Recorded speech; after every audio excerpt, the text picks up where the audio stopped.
Assalamualaikum warahmatullahi wabarakatuh. Waalaikumsalam warahmatullahi wabarakatuh. Bapak Ibu, majelis guru dan staf yang saya hormati, hari ini kita berkumpul di ruangan ini adalah dalam rangka untuk menyaksikan dan juga menjadi saksi tampilan guru CGP kita, yaitu Ibu Wiwi Nadasolya, yang akan menyampaikan kepada kita semua. Dan tadi Ibu Wiwi sudah bersedekah kepada kita semua berupa makan siang. Mudah-mudahan urusannya dimudahkan. Dan menjadi tujuannya insya Allah nanti lulus menjadi calon guru penggerak, bukan calon lagi, tetapi lulus menjadi guru penggerak dengan nilai yang baik. Kemudian di dalam penyampaian materi budaya positif nanti, bukan hanya untuk Bu ini, tetapi juga bisa untuk kita semua. Insya Allah kalau tujuannya baik untuk sekolah kita, untuk anak-anak didik kita, mari nanti kita bisa simak bersama dan bila memungkinkan bisa kita aplikasikan bersama di sekolah kita ini dengan tujuan sekolah kita ke depan semakin lama menjadi akan semakin baik dan menjadi sekolah idola bagi masyarakat, di mana siswa-siswinya memiliki karakter yang baik. Nah, silakan nanti disimak apa yang akan disampaikan kepada Bu Wiwi Nadasolya sebagai CGP, dan nanti mari kita ikuti apapun yang menjadi arahan dan apapun yang menjadi program dari calon guru penggerak kita. Demikian yang bisa kami sampaikan. Pembukaannya ada beberapa mohon dimaafkan. Sesudah bila taufik wal hidayah. Assalamualaikum warahmatullahi wabarakatuh. Selamat siang. Waktu selanjutnya saya serahkan sepenuhnya kepada Ibu Wiwi. Kepada Ibu Wiwi, silakan. Alhamdulillah, terima kasih telah memberikan kesempatan kepada saya, Bapak Kepala Sekolah Dr. Andes Haji Sargono MPD beserta Ibu Waka Kurikulum yang selalu mensupport saya dan memberikan arahan kepada saya, kepada wakil sarana prasarana yang selalu mendorong saya untuk lebih berkreasi, berinovasi, dan juga tak lupa pula saya berterima kasih kepada Waka Kesiswaan yang selalu memotivasi, dan juga terima kasih banyak kepada Bapak rekan guru saya yang ada di SMP Negeri 11 Batang. Salam dan bahagia buat kita semua, Bapak dan Ibu guru. Di sini saya adalah Wiwi Nadasolya, guru seni budaya, adalah calon guru penggerak angkatan 7 dari Kota Batam, dan alhamdulillah dari bulan Oktober tanggal 20 Oktober 2022 sampai tanggal 23 Desember kemarin saya sudah selesai modul 1. Pada kesempatan kali ini Bapak Ibu, saya akan pengembasan modul 1.4 tentang budaya positif, yang mana ini adalah salah satu aksi nyata saya akan dikirim melalui YouTube serta Guru Belajar dan platform Merdeka Mengajar. Jadi Bapak Ibu semua, salam dan bahagia buat kita semua, para guru hebat yang ada di SMP Negeri 11 Batam. Tepuk tangan dong buat kita semua. Terima Terima kasih Bapak Ibu. Om Swastiastu Rahayu untuk semua di ruangan ini. Nah, sebelum kita masuk Bapak Ibu, saya ada pertanyaan buat Bapak Ibu. Nah, di sini ada 2 pertanyaan. Apakah makna budaya positif? Yang kedua, apa contoh penerapan positif yang telah kita terapkan? Ayo, saya yakin dan percaya Bapak Ibu guru telah melaksanakan hal tersebut setiap mengajar di dalam kelas, baik di luar kelas. Ayo Bapak Ibu guru, apakah makna budaya positif itu menurut Bapak Ibu? Ya? Apa Ibu? Oke, Pak Dedi silakan. Nilai-nilai keyakinan, Ya. kebiasaan kita di sekolah Ya. yang kita terapkan selama ini sama siswa kita. Ya. Benar. Ada lagi Bapak Ibu? Saya yakin budaya positif itu banyak yang sudah kita lakukan.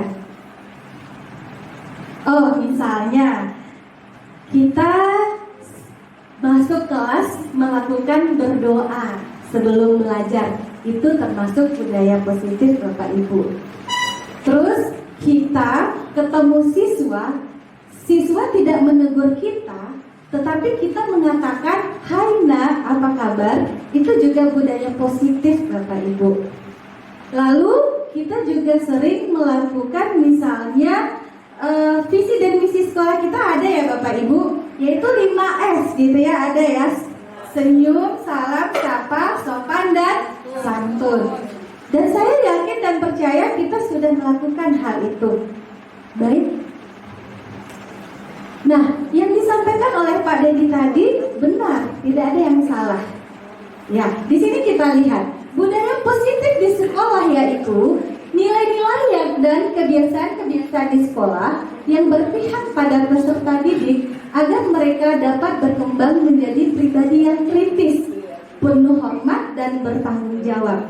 Nah, di sini kan selama ini Bapak Ibu kita mengatakan berpihak kepada murid, kita menghamba kepada mereka, tetapi tidak salah Bapak Ibu.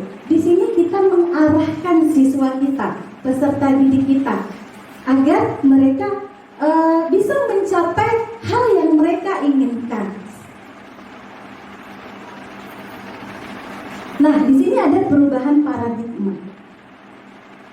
Kata tokoh pendidikan kita biasanya disingkat KHD Bapak Ibu. Jadi kalau ada KHD itu yaitu Ki Hajar Dewantara. Filosofi pendidikan dari Bapak kita Ki Hajar Dewantara yang pertama, bukan tabula rasa.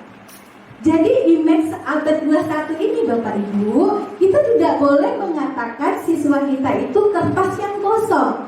Mereka tidak kosong Bapak Ibu. Mereka tidak boleh kita ibaratkan seperti gelas yang kosong. Mereka sudah ada isinya. Lalu selama ini kan kita mengatakan anak itu masih kosong, masih harus digores-gores. Padahal tidak Bapak Ibu. Mereka sudah ada isinya dari mereka lahir. Ternyata menurut Ki Hajar Dewantara, saya ambil kalimat Bapak bukan menurut saya, tetapi menurut tokoh pendidikan kita. Yang kedua, semua anak terlahir dengan bakatnya masing-masing unik. Jadi Bapak Ibu, kita itu harus berbangga memiliki siswa yang 1000 lebih. Begitu Bapak. Jadi banyak beraneka ragam siswa yang memiliki potensi inovasi dan kreativitas mereka, yang mana kita hanya mengarahkan anak-anak kita untuk menjadi apa yang mau mereka inginkan. Yang ketiga, berbudi pekerti. Saya yakin dan tidak karena saya tahu guru-guru SMP 11 selalu memperhatikan siswa kita. Ketika salah, ditegur. Ketika mereka melakukan sebuah tindakan yang menyalahkan aturan sekolah, mereka akan dikasih wejangan, akan dikasih sesuatu apa namanya itu? Apa Ibu? Nasihat, benar sekali. Lanjut, tugas guru menuntun bakat tersebut agar anak tumbuh dengan selamat dan bahagia. Bu, Ibu pernah kan mendengar kata menuntun? Pernah ya Bu ya? Oke, mohon maaf. Kalau menurut Ibu menuntun itu apa ya Fer? Menuntut. Mengarahkan. Oke, mengarahkan ya. Oke, benar. Oke, menurut Pak Zul, menuntun itu apa? Menurut pandangan Pak Zul? Sama mengarahkan. Oke, sama mengarahkan. Atau ada yang lain? Membimbing. Oke, Pak Imran. Menuntun sekalian mengarahkan sekalian Mengajak pembinaan, betul. Tepuk tangan lagi dong. Kalau kita sering tepuk tangan, Bapak Ibu, hidup kita bahagia, urat-urat kita tidak kaku. Oke, kita lanjut. Guru ibarat petani, anak ibarat biji jagung. Jadi gini, kalau Bapak Ibu menanam jagung, apakah hasilnya itu ubi? Tidak kan? So pasti kalau jagung kita tanam akan hasilnya juga akan jagung kan? Jadi yang kita cari itu gimana cara jagung itu bisa berbuah dengan baik. Nah, tumbuh ya. Jadi PR kita itu Bapak Ibu. Karena ibaratnya itu guru ibarat petani. Yang Ibu katakan tadi benar. Siswa itu adalah ibaratnya biji jagung tadi. Gimana caranya kita mengajak, membimbing, mengarahkan mereka sampai pada tujuan yang akan dia capai nanti. Nah, ini saya baru tahu di guru penggerak. Kodrat alam dan kodrat zaman, benar Bu Nelly? Iya. Kodrat alam dan kodrat zaman. Nah, kita kan sekarang trennya abad 21 dan milenial ya Bapak Ibu ya. Di zaman mama kita dan zaman Bapak Ibu guru yang tahun lahirnya 77 ke atas ya, mungkin beda kodrat zamannya pada zaman anak kita sekarang, peserta didik kita. Ya, sekarang kan zamannya teknologi digital. Jadi apa salahnya kan Bapak Ibu kita mencoba mencari inovasi-inovasi baru untuk mengaplikasikan satu digital. Jadi misalnya menggunakan Canva, anak-anak tidak membutuhkan lagi buku, ya kan? Jadi yang lain capcuk, FB, Instagram yang mereka sukai. Jadi ada nanti diferensiasi. Jadi bermacam ragam tugas anak boleh dikumpulkan. Lanjut, berpihak pada anak. Jadi nggak usah saya jelaskan lagi. Lanjut Bu. Nah, perubahan paradigma. Untuk membangun budaya yang positif, sekolah perlu menyediakan lingkungan yang positif, aman, dan nyaman agar murid-murid mampu berpikir, bertindak, dan mencipta dengan merdeka, mandiri, dan bertanggung jawab. Lazimnya disiplin dikaitkan dengan kontrol. Dalam hal ini, kontrol guru dalam menghadapi murid. Nanti kita ketemu kontrol yang mana kita berada di saat ini Bapak Ibu. Oke.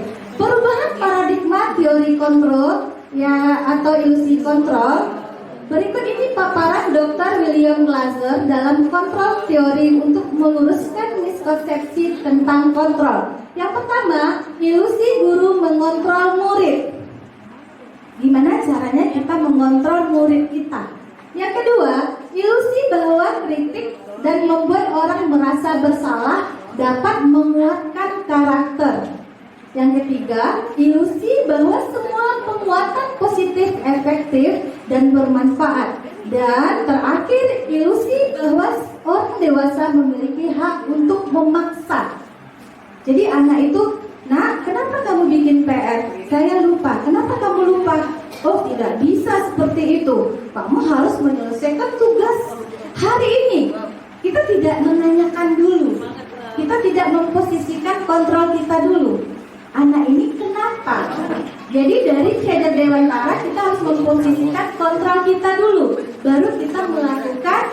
berikutnya.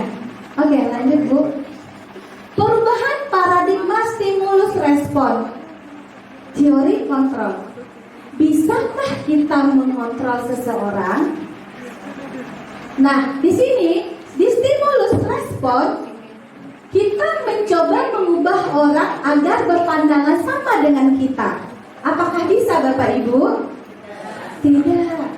Kalau di teori kontrol, kita berusaha memahami pandangan orang lain tentang dunia. Itu apakah bisa? Bisa. Karena kita berusaha memahami dulu. Yang kedua, di stimulus respon, perilaku buruk dilihat sebagai suatu kesalahan. Mungkin gak usah saya bacakan semua. Mungkin boleh Bapak Ibu lihat dan dicermati apa tuh perbedaan stimulus respon dengan teori kontrol. Ya, sudah? Oke, Bu, silakan. Nah, di sini baru kita sampai apa makna disiplin. Saya yakin Bapak Ibu guru memiliki disiplin diri.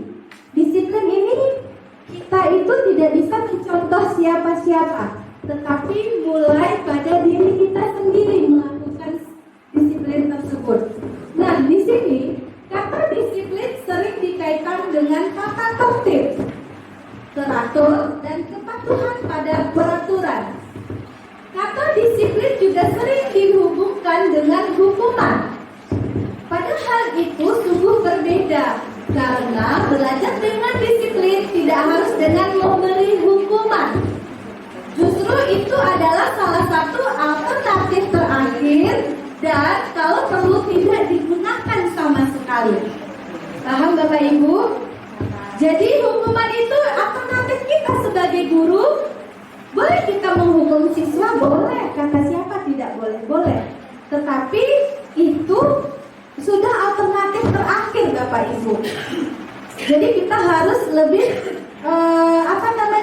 lebih menggali apa sih sebenarnya terjadi kepada siswa itu dan betul-betul penyebabnya apa.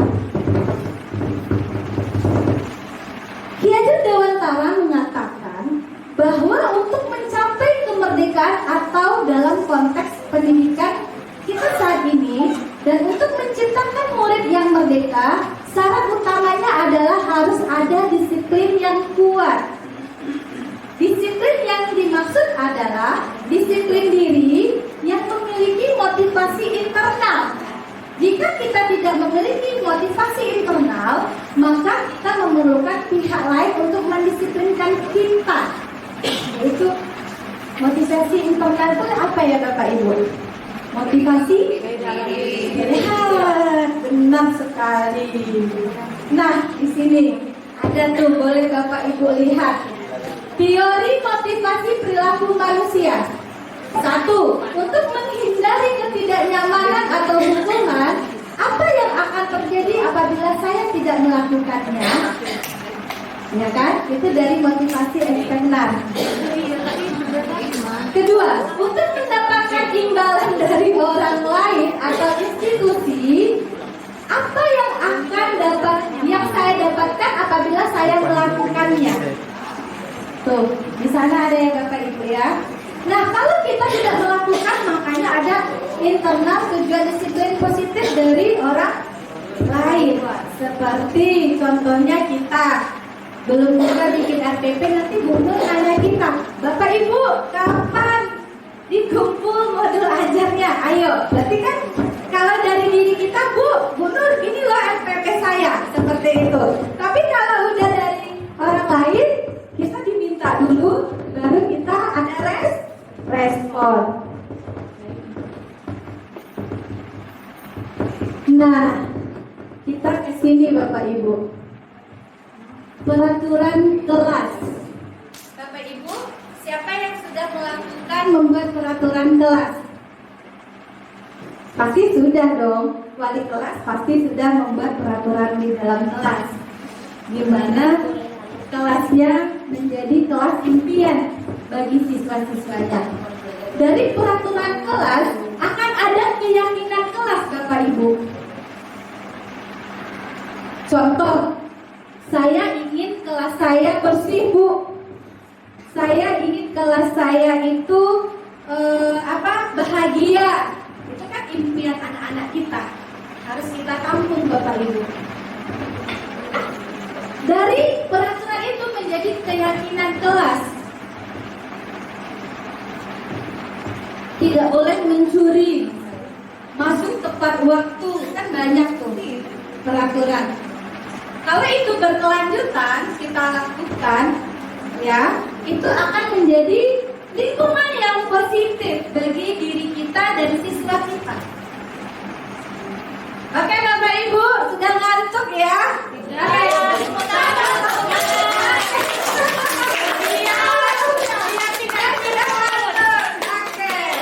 Kalau sudah ngantuk kita nyanyi dulu. Nyanyi? Boleh. Nah, yang ingat waktu kecil ya.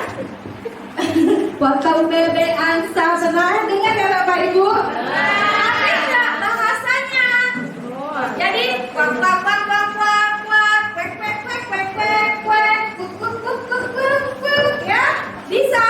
Ini kuek kuek kuek, di sini kuak kuak kuak, di sini kuik kuik kuik aja ya. Kuik kuik kuik. Oke, kalau Willy arahkan ke sini bilang apa? Kuek kuek kuek kuek kuek. Baik, Bapak ya. Oke, kita coba ya, lihat semua. 2, 3. Kuek kuek kuek kuek kuek. Kuek kuek kuek kuek kuek kuek kuek.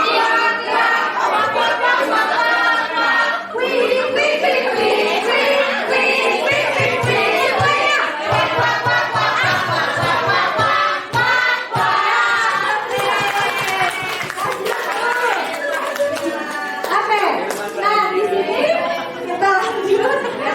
Lebih cepat lebih baik ya Bapak Ibu. Keyakinan keras, hukuman dan penghargaan.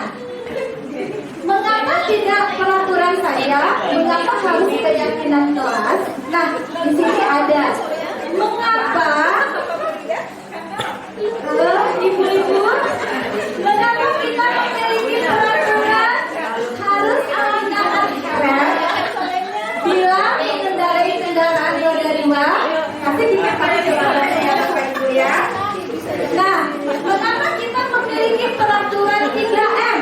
Menggunakan masker, mencuci tangan, dan menjaga jarak 1,5 meter. Boleh Bu dilanjutkan yang terakhir, mengapa? Mengapa kita memiliki peraturan dasar waktu pada saat mengikuti pelatihan? Oke, untuk mendukung motivasi intrinsik, kembali ke nilai-nilai atau keyakinan-keyakinan lebih mengarahkan seseorang dibandingkan mengikuti serangkaian peraturan-peraturan. Keyakinan kelas adalah nilai-nilai kebajikan atau prinsip-prinsip universal yang disepakati bersama secara universal, lepas dari latar belakang suku, negara, bahasa maupun agama. Menurut Gosen 1998, suatu keyakinan akan lebih memotivasi seseorang dari dalam atau apa Bapak Ibu? Benar sekali. Jadi seseorang akan lebih bersemangat untuk menjalankan keyakinannya daripada hanya sekedar mengikuti serangkaian peraturan. Pembentukan keyakinan kelas bersifat abstrak daripada peraturan yang lebih rinci dan konkret. Keyakinan kelas berupa pertanyaan-pertanyaan yang universal. Ya, pernyataan betul. Kira saya yang sengaja Bu Ninda, biar Bu Ninda bangun gitu ya. Ya kan? Ya betul. Pernyataan keyakinan kelas senantiasa dibuat dalam bentuk positif. Dan berikutnya bisa dibaca ya Bapak Ibu. Ya. Saya tanya dulu, apa sih keyakinan itu Bapak Ibu? Berarti kan apa Ibu? Benar sekali Bu Meli, kesepakatan yang kita buat bersama peserta didik kita di dalam kelas.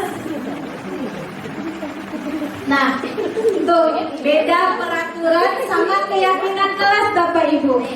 Boleh bisa dilihat, bisa ada gambarannya nanti di dalam kelas. Ini pengalaman saya ya Bapak Ibu, sedikit tentang keyakinan kelas. Nah, setiap saya masuk sebelum belajar 10 menit atau 5 menit, saya bertanya kepada siswa ketika saya masuk ke dalam kelas. Nah, anak-anak Ibu, agar kalian tidak ngantuk, agar kalian gembira, apa kesepakatan kita hari ini? Bu, kami mau belajar asik. Bu, kami mau belajar santai. Nah, santai ini pasti ada kita bikin apanya dulu? Kesepakatan dulu. Nah, yang seperti apa? Betul Pak Imran? Iya, benar sekali. Nah, jadi kalau memang seperti itu, kita belajarnya harus di disiplin waktu, harus semangat, harus saling bekerja sama. Nah, di sini ada selalu kembalikan buku ke tempat, selalu kembalikan buku ke tempatnya. Itu sebuah peraturan. Kalau keyakinan kelas atau nilai kebajikan yang dituju yaitu tanggung jawab. Jadi lebih dalamnya itu keyakinan kelas. Seperti itu, benar Pak Dedi, tanpa disuruh. Oke Bu, lanjutkan Bu. Nah, ini contoh penerapan membuat keyakinan kelas. Ya Bapak Ibu, keyakinan kelas itu nggak harus di kelas kita, boleh di kelas lain juga. Jadi kita mengajak anak-anak untuk menempel-nempel di dinding. Boleh juga minta KTP ya Pak ya, kertas warna-warni boleh ya Pak ya. Iya, untuk dia kasih kertas tersebut ke anak-anak, nanti ditempel anak-anak di papan tulis Bapak Ibu. Kalian mau bikin apa sih hari ini belajar dengan Ibu? Jadi kita boleh bertanya seperti itu. Dia kita memberikan ruang kepada siswa. Siswa itu kan istilahnya itu kan kita guru nggak harus ditakutin ya Bapak Ibu. Karena kita adalah orang tua mereka juga di sekolah ini. Jadi kita mengarahkan dan membimbing yang Bapak Ibu guru sampaikan di awal tadi. Nah, di sini ada contoh penerapan membuat keyakinan kelas. Ini saya contohkan kesepakatan kelas 78 kelas saya sendiri. Nah, di sini kami musyawarah dan mufakat itu sangat luar biasa Bapak Ibu. Jadi nggak kita hajar, tapi kita berkolaborasi sama siswa untuk membuat kesepakatan di kelas. Contoh, masuk kelas tepat waktu, melaksanakan piket sesuai jadwal, tidak tertekan antara siswa. Kelas harus selalu bebas dari sampah, menjadi siswa yang ramah, kreatif dan disiplin. Jadi kan itu sebuah impian mereka. Begitu juga kita Bapak Ibu guru, kita harus bermimpi setinggi-tingginya Bapak Ibu guru. Kalau saya tidak ada mimpi, saya tidak bakalan bisa berdiri dan berbicara di depan Bapak Ibu guru tanpa ada bermimpi Bapak Ibu. Jadi dalam hidup kita harus bermimpi dan berinovasi untuk perubahan di masa depan. Nah, dihukum oleh penghargaan. Pengaruh jangka pendek dan jangka panjang itu sangat luar biasa Bapak Ibu. Kalau dihukum itu kan lama ya, lama kenanya. Jadi saya aja pernah dulu waktu SD kena marah sama guru ngaji saya Bapak Ibu. Saya pernah dipukul pakai rotan, hafalan. Semenjak itu saya nggak berani lagi. Saya ada pengalaman seperti itu. Ini saya jujur, saya juga tidak mulus-mulus. Saya udah 12 kali ikut CPNS Bapak Ibu. Saya belum juga diangkat-angkat. Tapi semangat saya, ya, support dari orang-orang terdekat saya, dan malahan dari support dari Bapak Ibu guru semua, saya selalu semangat untuk menjadi seseorang yang bermanfaat buat orang banyak. Itu sangat saya impikan gitu.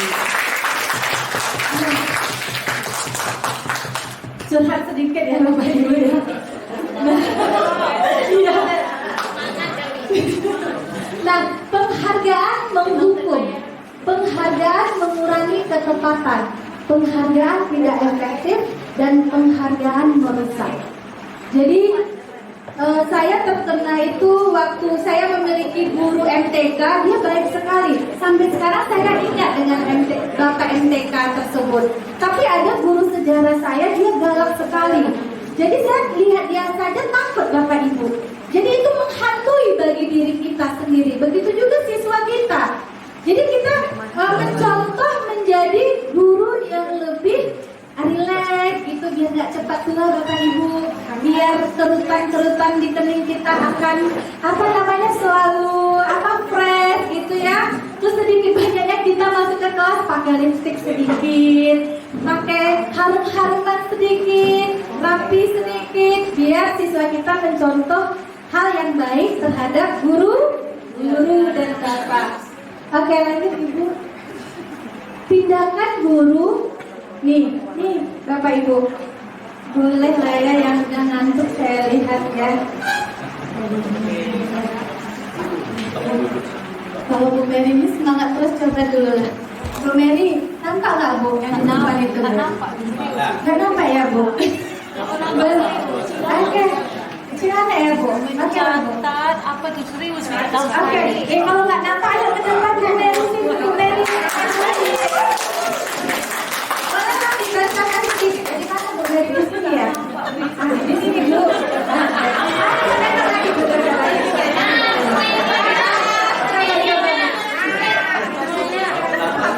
Mencatat 100 kali di dalam buku kalimat, saya tidak akan terlambat lagi karena terlambat ke sekolah. Itu tindakan guru yang mana Bapak Ibu? Yang dibacakan Bu Mary?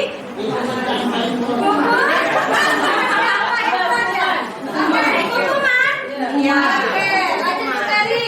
Lari mengelilingi lapangan basket 2 kali karena terlambat hadir di sekolah.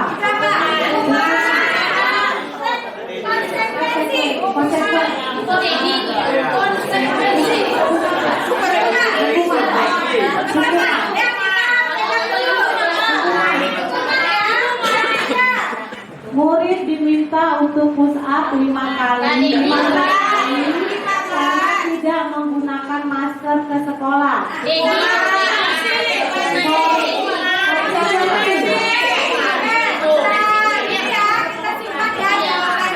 Menggantikan kertas tugas teman yang telah dicoret-coret. Lagi Bu, membersihkan tumpahan air di meja tulis karena tersenggol pada saat belajar.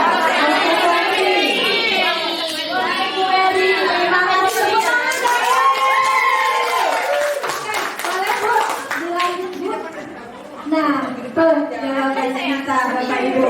Boleh kita pahami bersama.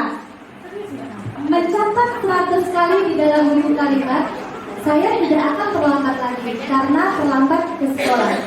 Itu hukuman. Lari mengelilingi lapangan basket 2 kali karena terlambat hadir di sekolah. Hukuman. Murid diminta untuk push up 15 kali karena tidak menggunakan masker ke sekolah. Itu hukuman.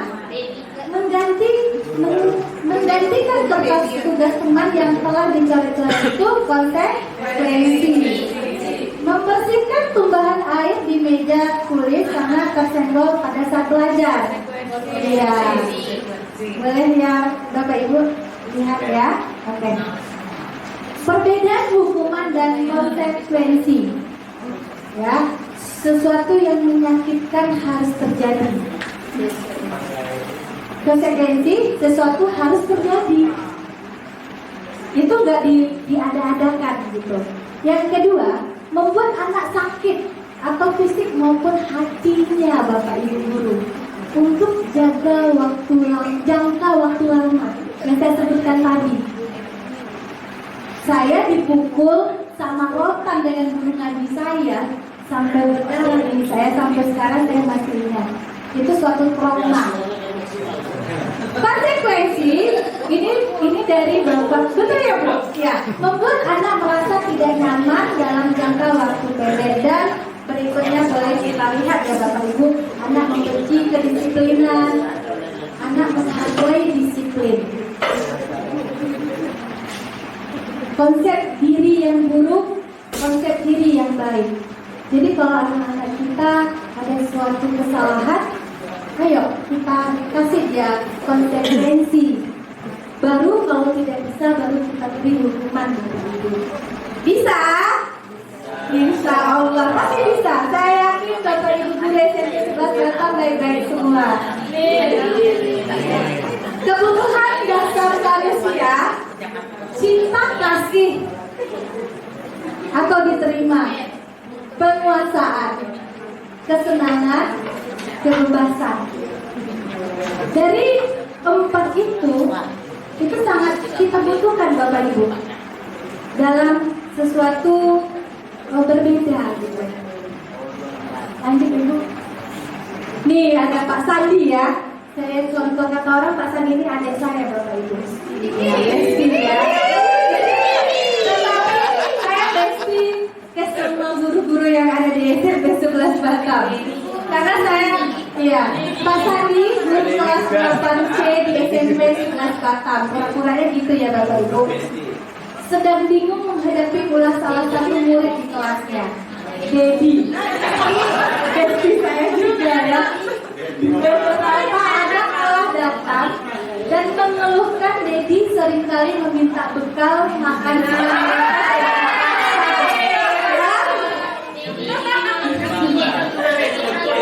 Jika Bapak Ibu menghadapi situasi seperti Pak Sandi, kita guru nih ya, apa yang akan Bapak Ibu lakukan?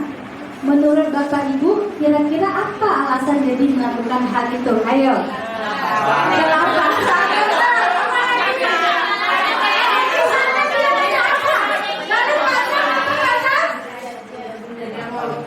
Lapar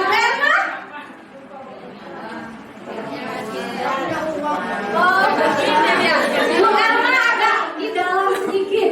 Mungkin anak kita tidak ada uang, betul sekali Bu Elma. Kita harus seperti itu. Ya, kita harus menginginkan. Oh, mungkin anak itu nggak ada uang, ya. Mungkin dia lupa membawa bekalnya, jadi dia kada lapar terpaksa. Ya, Bapak Ibu ada lagi? Bapak Ibu? Ya Allah, ya Bu Pi. Ada kesempatan dan ada minat.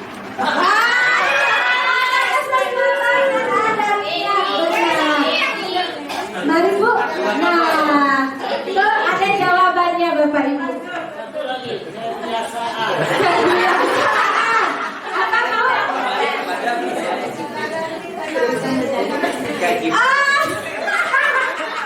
Sudah doa. Ya, ya Pak Imran sekarang.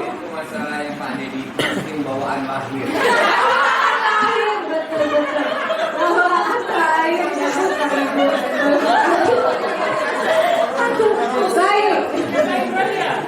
Baik, di sini kawan jawabannya. Apabila jawaban Dedi karena ia lapar dan orang tuanya tidak membawakan bekal makanan siang, kebutuhannya adalah bertahan hidup Bapak Ibu. Dedinya bertahan hidup.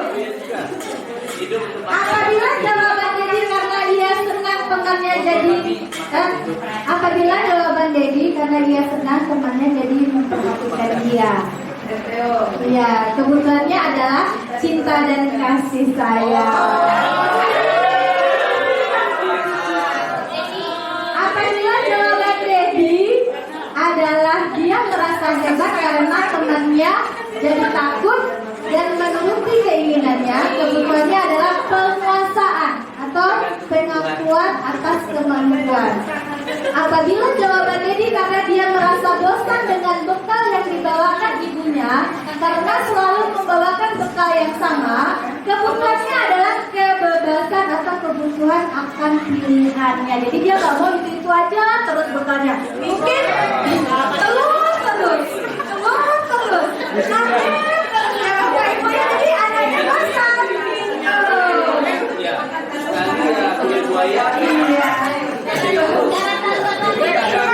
Apabila jawaban Dedi adalah karena iseng saja dan dia menikmati ekspresi wajah temannya yang kesal karena diambil makanannya, kebutuhannya adalah kesenangan dia. Iya, betul sekali. Lanjut, Bu. Nah, ini 5 posisi kontrol yang harus kita perhatikan, Bapak Ibu. Ini buat kita. Tadi ada penghukum, ada pembuat merasa bersalah, ada 5 posisi kontrol guru. Yang pertama penghukum, yang kedua pembuat merasa bersalah, yang ketiga teman, yang keempat pemantau, yang kelima manajer. Manajer ya Bapak Ibu. Ya. Sekarang silakan Bapak Ibu pilih, Bapak Ibu yang mana satu dari 5 itu. Ayo. Boleh 2 nggak? Boleh. Boleh Bapak. Yang pertama penguat apa tuh? Pemantau. Tidak bisa juga, itu baru yang pertama hukuman. Penghukum. Oke. Iya benar. Jadi di sini 5 posisi kontrol diri kita. Kita tuh di mana menjadi guru? Seringnya terletak di mana? Misalnya penghukum, menghadik, menunjuk-nunjuk, menyakiti dan menyindir. Itu contoh.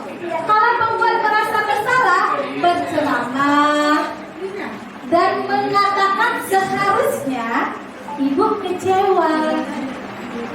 Terus kalau teman membuatkan alasan-alasan untuk muridnya, ya udahlah, kamu kalau salah nanti kalau ketemu sama guru itu jawabnya gini ya nak. Nah itu teman. Apakah boleh Bapak Ibu seperti itu? Boleh? Boleh.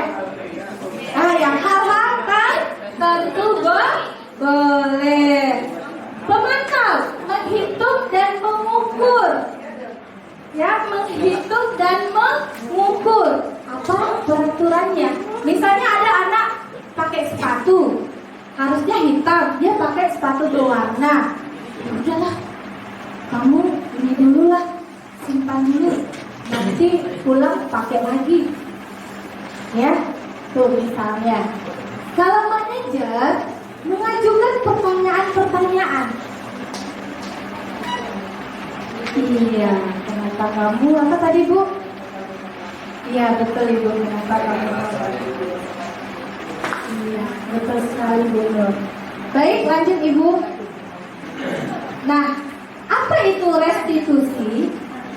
Restitusi adalah proses menciptakan kondisi bagi murid untuk memperbaiki kesalahan mereka, sehingga mereka bisa kembali pada kelompok mereka dengan karakter yang lebih kuat. 9 ciri-ciri restitusi. 1. Bukan untuk menebus kesalahan, namun untuk belajar dari kesalahan. 2. Memperbaiki hubungan. 3. Tawaran bukan paksaan. 4. Restitusi menuntun untuk melihat ke dalam diri. 5. Restitusi mencari kebutuhan dasar yang mendasari tindakan. 6. Restitusi diri adalah cara yang paling baik untuk memperbaiki diri. 7. Restitusi fokus pada karakter bukan tindakan. 8. Restitusi fokus pada solusi. 9. Restitusi mengembalikan murid yang berbuat salah pada kelompoknya. Lanjut. Nah, di sini ada segitiga restitusi Bapak Ibu. Ada dilihat? Yang di belakang Bapak Ibu masih semangat? Masih. Oke. Di sini ada kamu tentu punya alasan mengapa melakukan itu. Adakah cara yang lebih efektif untuk mendapatkan apa yang kamu butuhkan? Setiap orang pasti pernah melakukan kesalahan, benar Bapak Ibu? Pasti. Kamu bukan satu-satunya yang pernah melakukan ini. Kamu ingin menjadi orang yang seperti apa? Menilai apa yang telah kita sepakati? Bapak Ibu? Nah, ini contoh. Bapak Ibu masih kenal kan dengan anak ini? Siapa Ibu namanya? Iya. Betul. Bu, boleh diputar nggak Bu video saya itu Bu?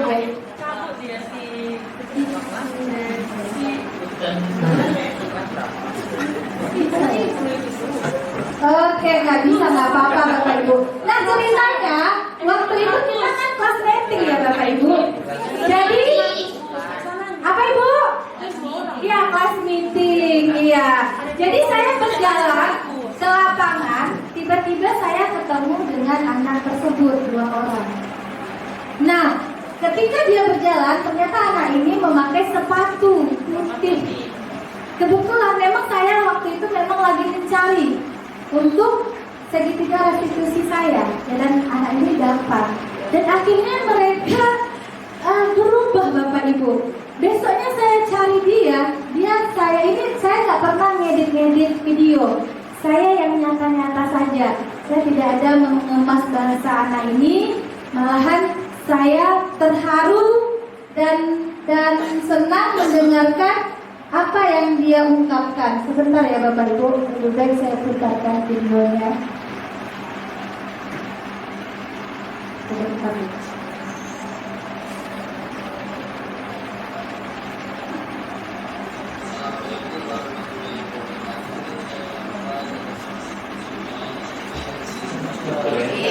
Oke.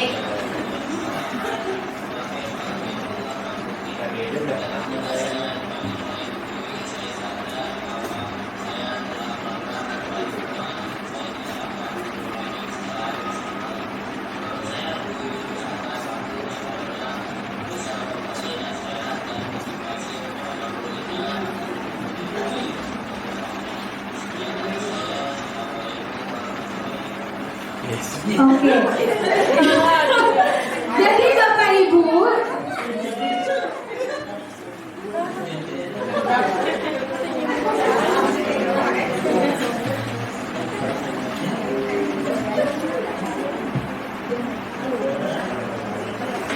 nah, jadi Bapak Ibu, kita tidak mencari, tapi dia yang mencari kesalahannya sendiri dan dia yang menjawab sendiri apa yang harus mereka perbaiki.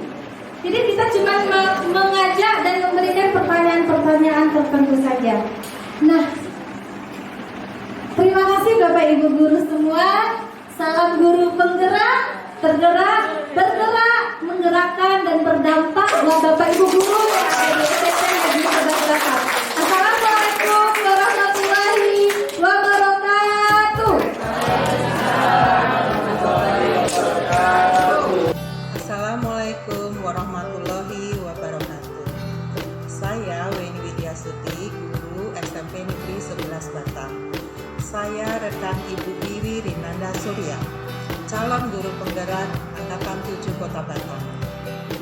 Pengintasan modul 1.4 tentang budaya positif oleh Ibu Wiwi Rinanda Surya menurut saya sangat bagus dan penyampaiannya juga sangat baik dan jelas.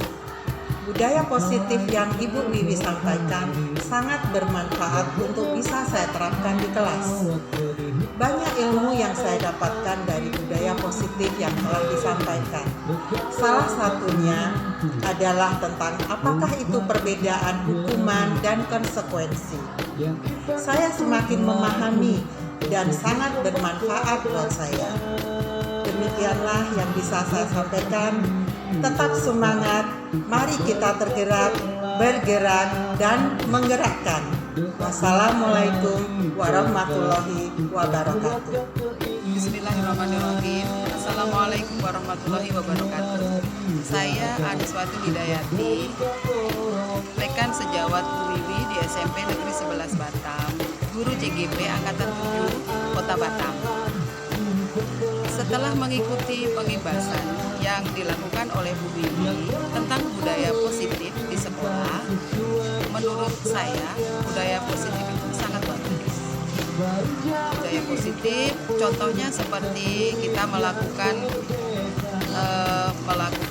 mengecek kerapian siswa atau berdoa setiap masuk kelas menurut agama dan kepercayaan, kemudian mengabsen atau menanyakan kondisi siswa pada saat belajar, ataupun masih banyak lagi budaya positif itu sangat bagus diterapkan di sekolah, baik di dalam kelas ataupun di luar kelas. Setelah mengikuti pengibasan oleh Bu Wiwi, ada beberapa yang mungkin sebelumnya belum saya tahu. Sebelumnya saya belum tahu apa-apa tentang posisi guru, tentang posisi guru sebagai pengajar. Nah, kemudian peran kita sebagai ketika memberikan suatu sanksi kepada siswa. Nah, yang saya tahu ternyata saya berposisi sebagai penghukum. Artinya ketika saya menegur siswa, itu mungkin ada siswa yang merasa sakit hati, kemudian tidak suka dengan saya. Nah, setelah mengikuti budaya positif ataupun yang sudah pengibasan yang disampaikan oleh Bu Wiwi, ternyata posisi guru yang terbaik itu adalah sebagai manajer, di mana ketika siswa melakukan kesalahan, kita tanya dulu apa penyebabnya, kenapa bisa seperti itu, kenapa bisa terjadi seperti ini. Saya rasa itu memang harus dipraktekkan dan guru harus berusaha untuk menjadi seorang manajer yang baik di sekolah, terutama di kelas. Demikianlah pendapat saya tentang pengibasan yang sudah dilakukan oleh Bu Wiwi. Luar biasa dan sangat bermanfaat. Sebagai teman sejawat, menurut saya Bu Wiwi adalah orang yang luar biasa, yang semangatnya bisa menginspirasi teman-teman yang lain untuk bisa lebih semangat lagi atau lebih bergerak lagi atau lebih meningkatkan kompetensi yang ada di dirinya masing-masing. Untuk Bu Wiwi, tetap semangat, sukses menjadi CGP Angkatan 7 Kota Batam dan tergerak, menggerakkan dan berdampak untuk kita yang ada di SMP Negeri 11 khususnya dan untuk masyarakat luas umumnya. Terima kasih. Assalamualaikum warahmatullahi wabarakatuh. Kita adalah pembelajar merdeka yang menangkap murid kita sesuai kodratnya. Mari jadikan murid kita murid yang merdeka, seperti filosofi pendidikan Ki Hajar Dewantara. Kita adalah pembelajar merdeka yang merangkul murid kita sesuai kodratnya.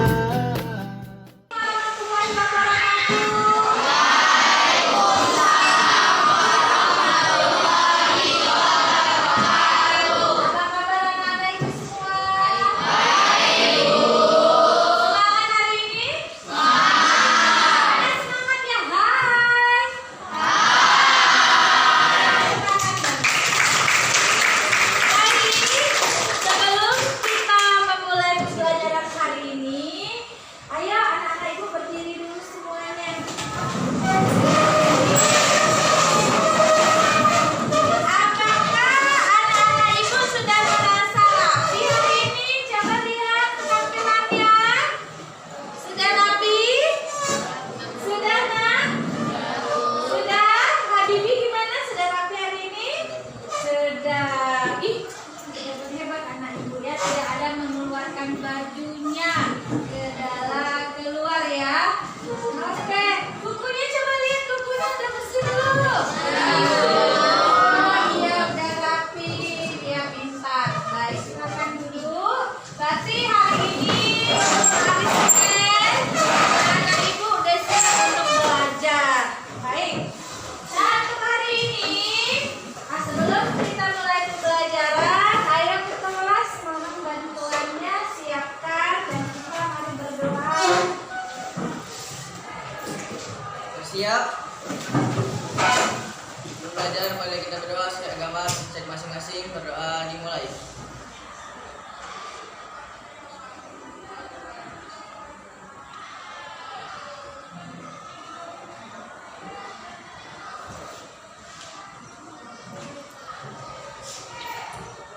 Berdoa selesai. Beri salam.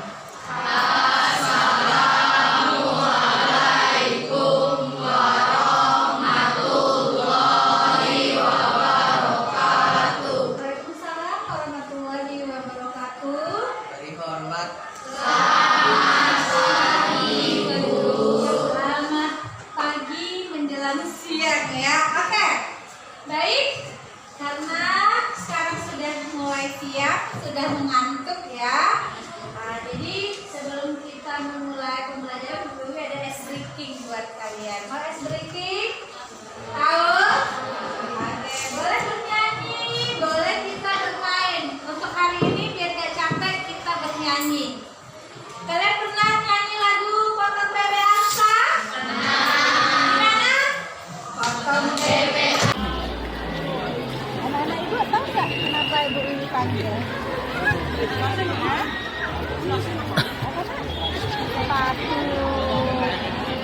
sekolah kita boleh memakai sepatu seperti ini, Nak? Apa? Nggak boleh. Jadi jadi gimana ini sayang? Nggak gimana? Nggak, kan melanggar berarti ya? Iya. Ya, melanggar apa, Nak? Melanggar peraturan sekolah. Siapa namanya? Siapa? Markus sama Dava. Kalau Dava tahu itu melanggar peraturan sekolah, kenapa? Kenapa pakai sepatu ini? Itu masalahnya. Yang lain nggak cuci, Bu. Yang Kemarin lain basah, yang kemarin kotor. kotor, terus basah, hujan ya. Kamu kenapa? Kemarin hujan. Kemarin perasaan di sini Becek jalan. Oh gitu. Jadi kalau sudah melanggar tata tertib sekolah, apa yang harus kita lakukan, Nak? Kamu tahu melanggar? Kamu sudah berapa tahun di sekolah? Ya. Jadi kalau melanggar harus apa, Nak? Harus menerima apa? Tanggung jawab. Kalau kamu apa itu? Jangan sombong. Itu jawabannya. Pasti kamu akan berbeda. Kenapa? Jadi apa yang harus kamu lakukan? Kalau sudah tahu melanggar peraturan sekolah, anak itu harus seperti apa? Nah, mantap. Tos dulu. Kalau menaati peraturan, apa yang harus disikapi? Oke, berarti sekarang melanggar aturan. Berarti sepatunya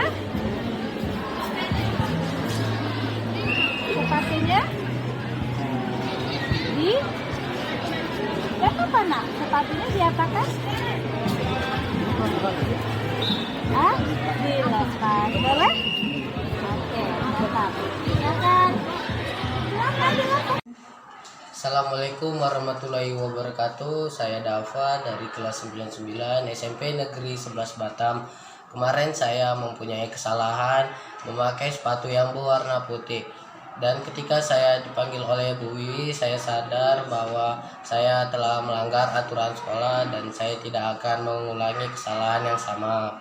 Menurut saya Bu Wiwi itu sangat bagus karena bisa memberi nasihat dan motivasi untuk anak muridnya agar untuk lebih baik ke depannya.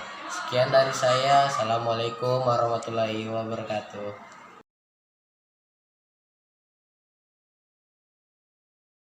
Assalamualaikum warahmatullahi wabarakatuh.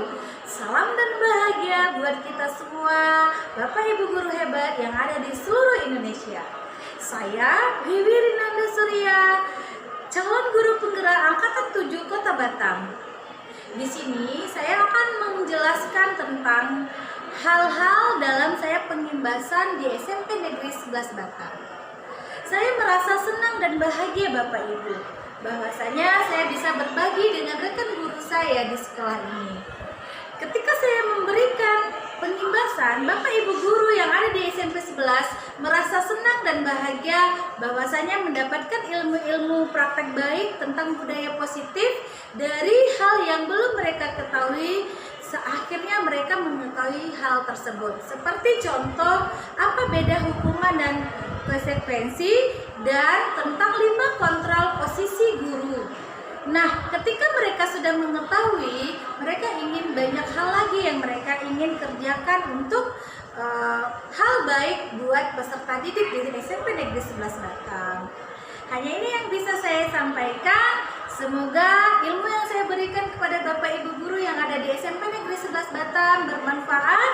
Semoga kita bisa saling bekerja sama dan berkolaborasi untuk mewujudkan SMP Negeri 11 Batam sekolah ramah anak, sekolah yang bebas dari sampah dan memiliki generasi bangsa yang memiliki tingkah laku dan budi pekerti yang baik. Assalamualaikum warahmatullahi wabarakatuh. Salam guru penggerak, tergerak, bergerak, dan menggerakkan. Kita adalah